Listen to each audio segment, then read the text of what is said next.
It's a breakfast on Plus TV Africa. Time for us to go through the pages of our national dailies. We have Jide Johnson who joins the conversation. It's good to have you join us this morning, Jide Johnson. Good morning, Mercy, and good morning, Justin. Good morning to you. And good morning to all of you all over the world. Good morning to you, JJ. We will start off with the Daily Trust newspaper this morning. We're looking at the front pages of the dailies of the Daily Trust, and the banner caption would be the focus. Pressure mounts on Pinnick, talking about Amaju Pinnick to resign over Qatar 2022 failure. That's a bold caption. He ought to have resigned long ago. A rider, Senate summons embattled president and sports minister. Third term ambition in jeopardy. Wow, who's having a third term ambition is also another question.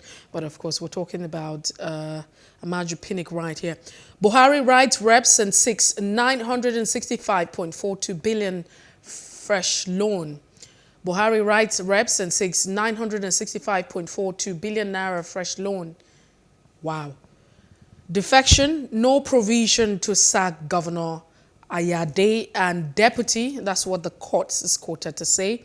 That court judgment. And just before we move away from the Daily Trust newspaper, you have RMAFC reduces federal government's allocation to 45.17%, increases states and local governments. Federal High Court bars journalists and public from terrorism trials. And this is what you find here this morning.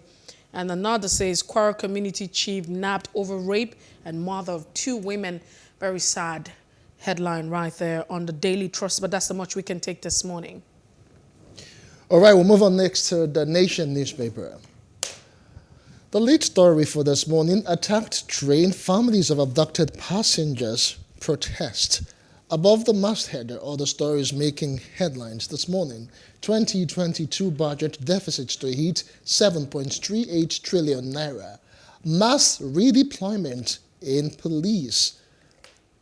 All right, Ondo Governor Akadonye not ill in Germany. All right, there's also a story, and UBA, but let's just leave that one. Let's see if we can take more stories on the Nation. RMFAC proposes 3.3% cut in federal government allocation. State councils to get more. Let's see, let's take one more on the Nation newspaper. Lagos appoints MC Oluomo, retired AIG Odumosu, 23 others park managers. Those are all of the stories you can find on the front page of the Nation newspaper. Away from the Nation, we take a look at the leadership. You have President Muhammadu Buhari, that's PMB shocks states, local governments, and differ new sharing formula. I take that again. PMB shocks states and local governments as differs new sharing formula. You have that as a bold caption. The RMAFC proposes 45.17% for federal government and state 29.7% and local government 21.04%. I like how the leadership breaks it down. President seeks approval to borrow more for 7.35 trillion naira budget deficit. And that's a lot for us. But these are the riders underneath the bold caption this morning. And defection, court cannot sack you, judge tells the governor of Cross River State, Ben Ayade. And Vice President Yemi Osinbajo will address presidential ambition in matter of days. That's also another header.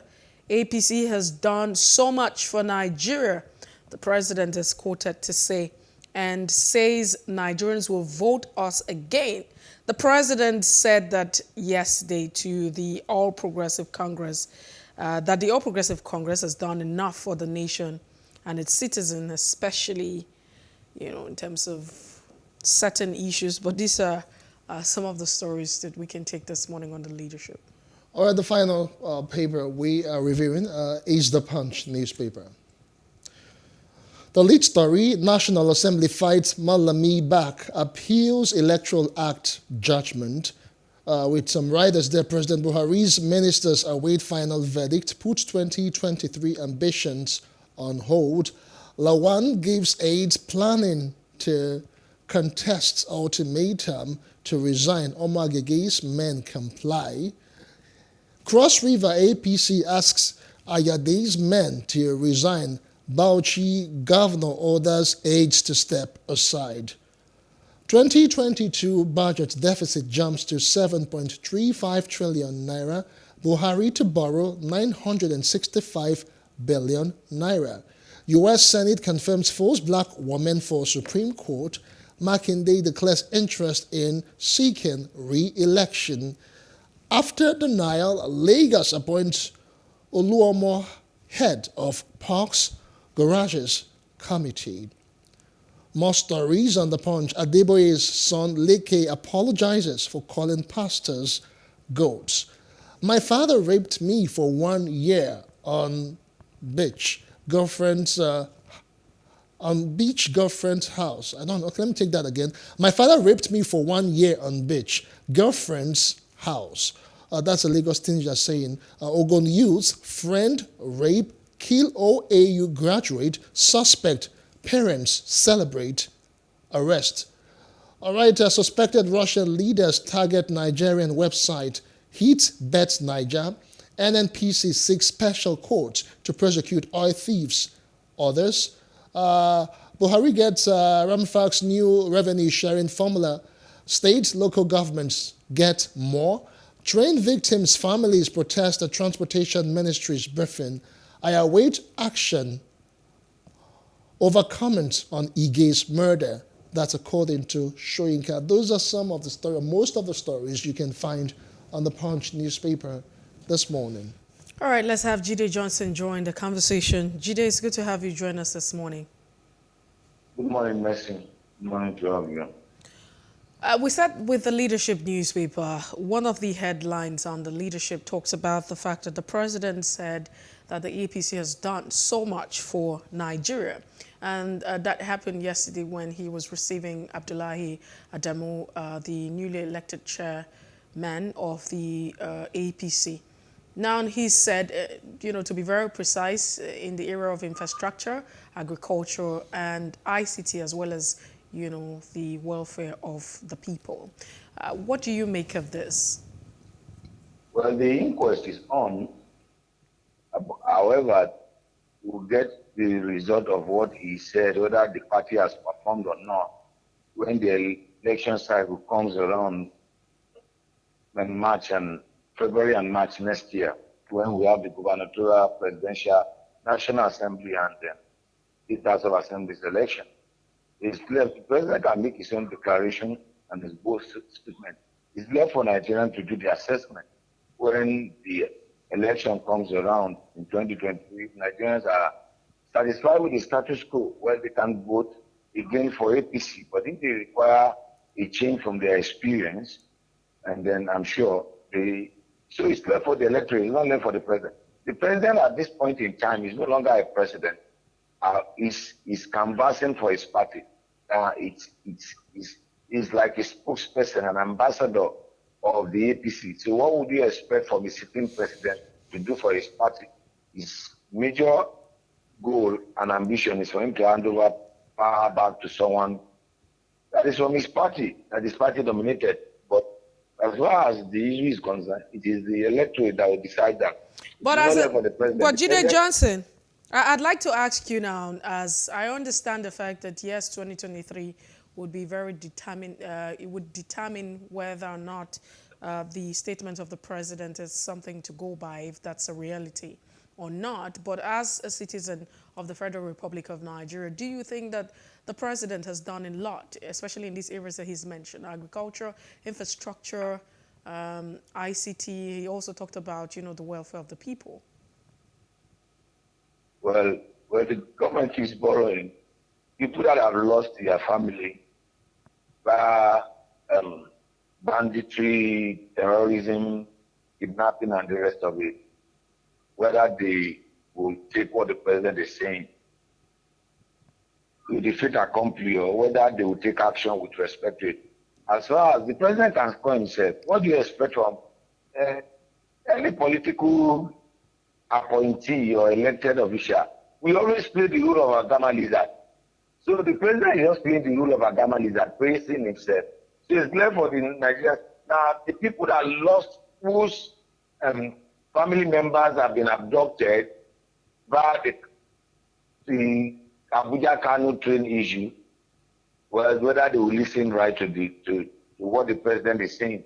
An average Nigerian that is battling on how to survive, whether the person will accept what the president said. We will get the government we deserve in 2023. That's what I've told everyone that cares to listen. It is left for the electorate. If the electorate are satisfied with the APC, let them go ahead and vote APC. If they are not satisfied, let them go ahead and vote. But the ultimate power in democracy, the ultimate power resides with the people, not with the elected official.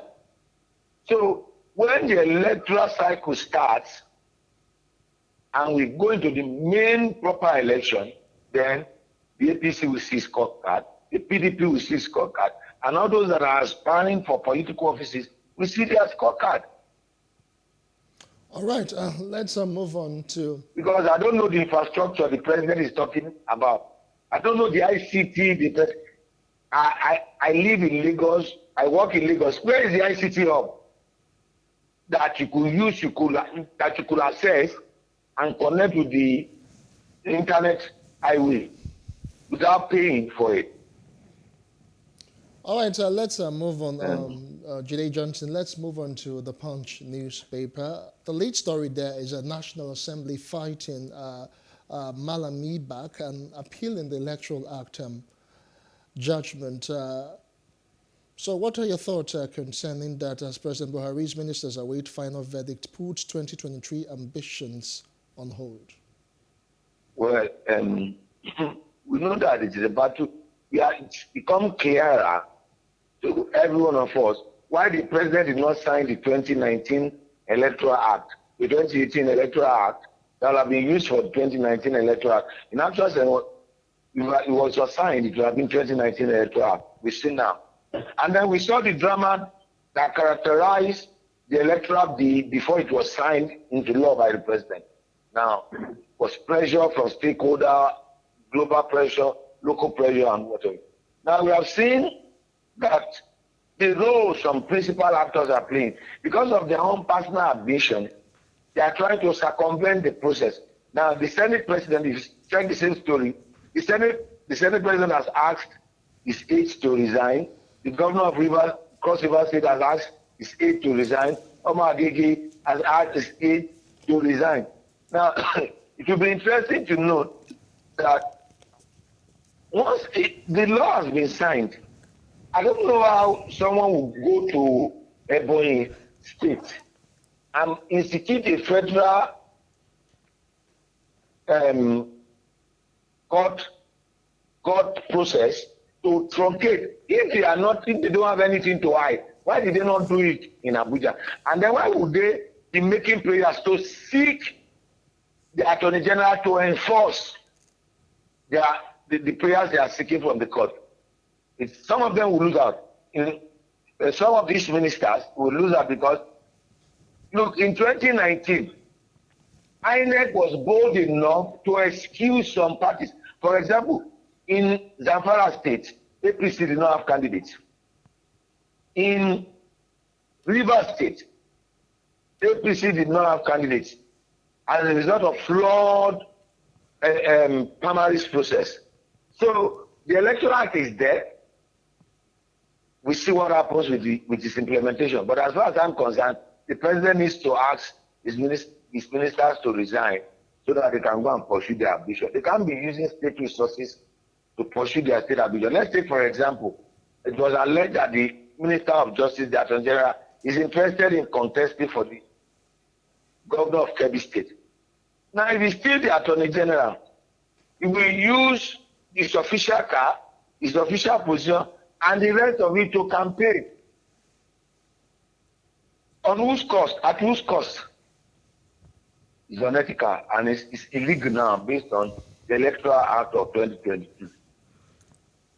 All right, Jide Johnson, let's take a look at the leadership as well again. It talks about the fact that the sharing formula, this actually shook states and the federal government, more like a new sharing formula. Or the sharing revenue, you have the federal government proposing 50.65% for self and for states to get 25.62% and local government to get 23.73%. What are your thoughts on this? Well, the bulk of the resources of the nation should go to the local government and the state.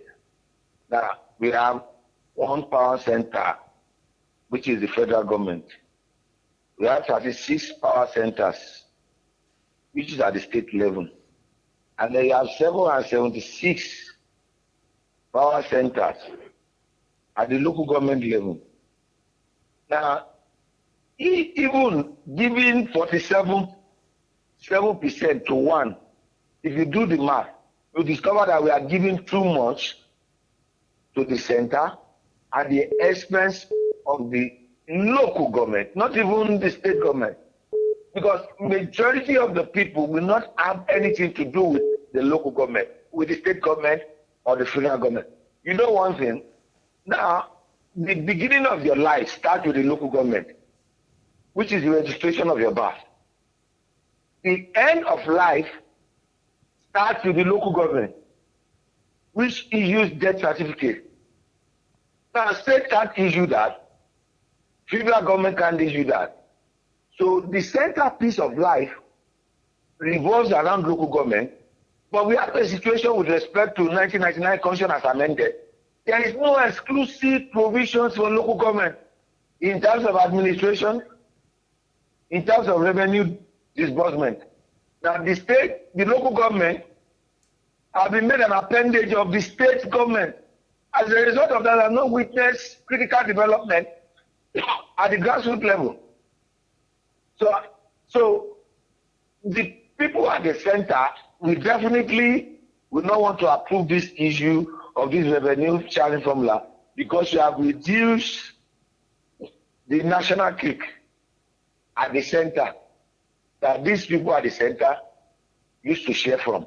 But as far as I'm concerned, at least we should start with this revenue formula. The bulk of the revenue should go to state. At least about 60% of our revenue should go to the state and the local government. No, but Jide Johnson, the argument that is being put out here is the fact that if you look at the tiers of government, that the different tiers of government and the responsibility that they shoulder should be, the reason why you have this allocation. That's why you have, the center or the federal government having the lion's share or, the bulk of it, 50%. And so let's begin to juxtapose that. Looking at the responsibility of, yes.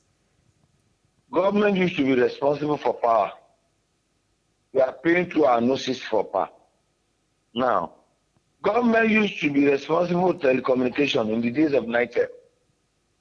And that's federal government. Are they responsible for that? Look, it's clear. If we are really looking for the true development we are looking for, development, nothing grows, nothing develops from the top. It comes from the bottom.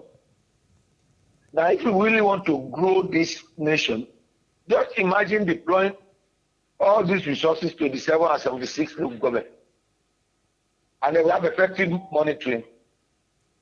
The local governments are not even doing anything at all again.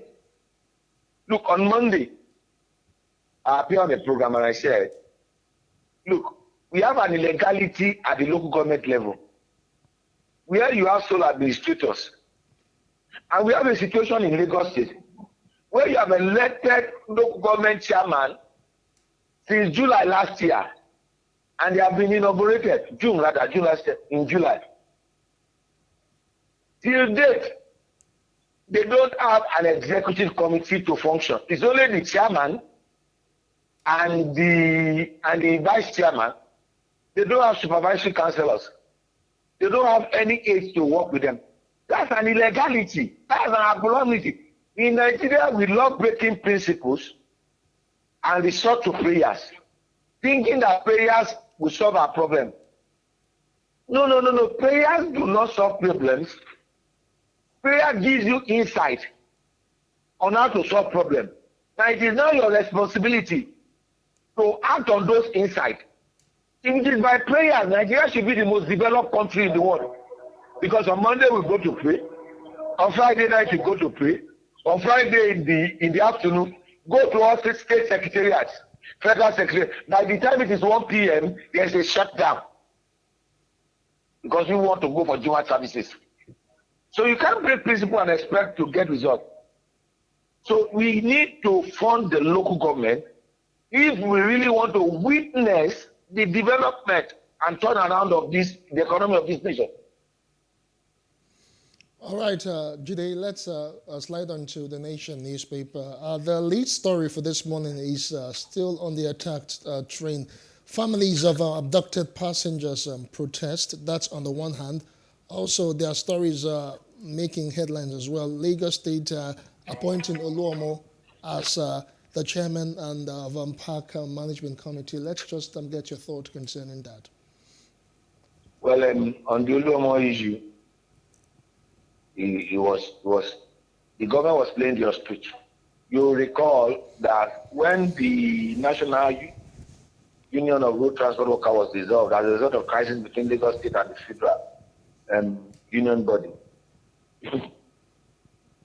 there was this news that was spreading around that government assisted park managers and that Oluomo was made the chairman.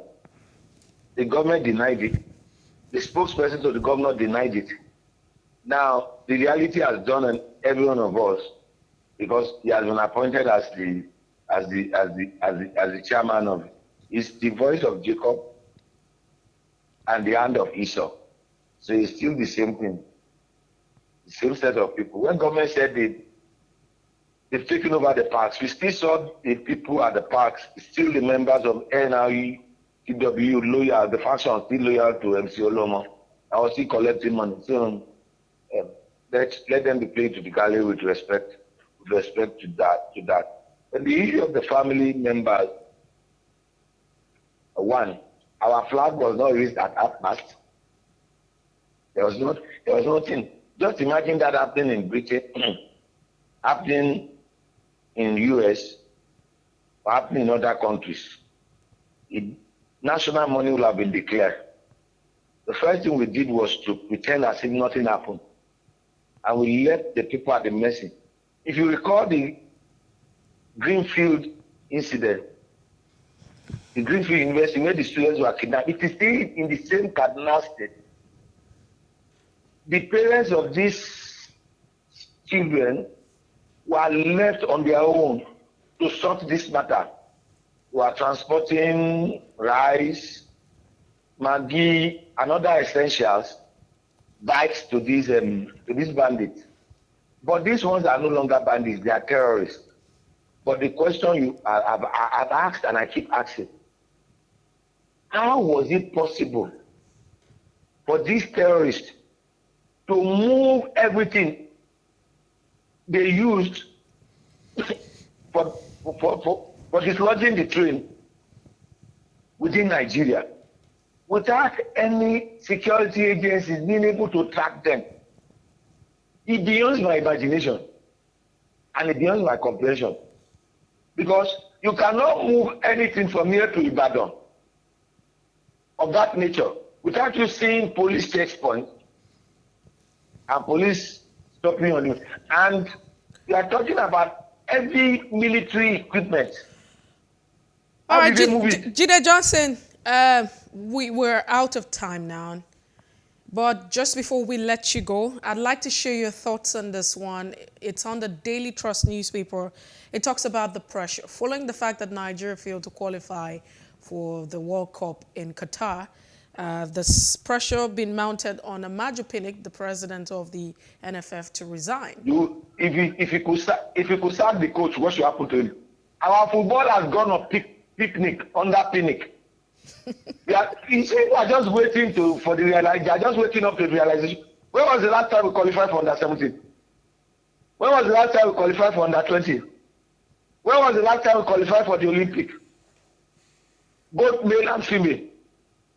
You see, our football under picnic has gone on picnic because it is in the diaspora. We have an NFL president that is interested in his own personal ambition. His whole ambition is to become CAF president or to become member of CAF FIFA executive committee. So he's been doing that. There is no investment in the local league.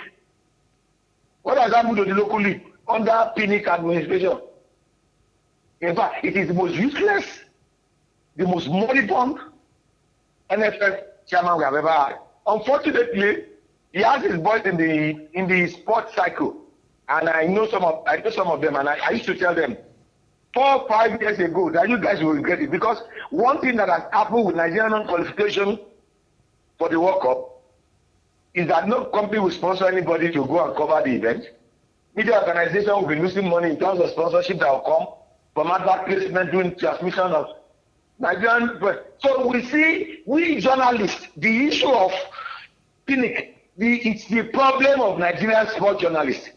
They are listening to me because they are patronizing him at the expense of Nigeria. Instead of being patriotic, you are being patrons of PNIC, and see what we have witnessed now.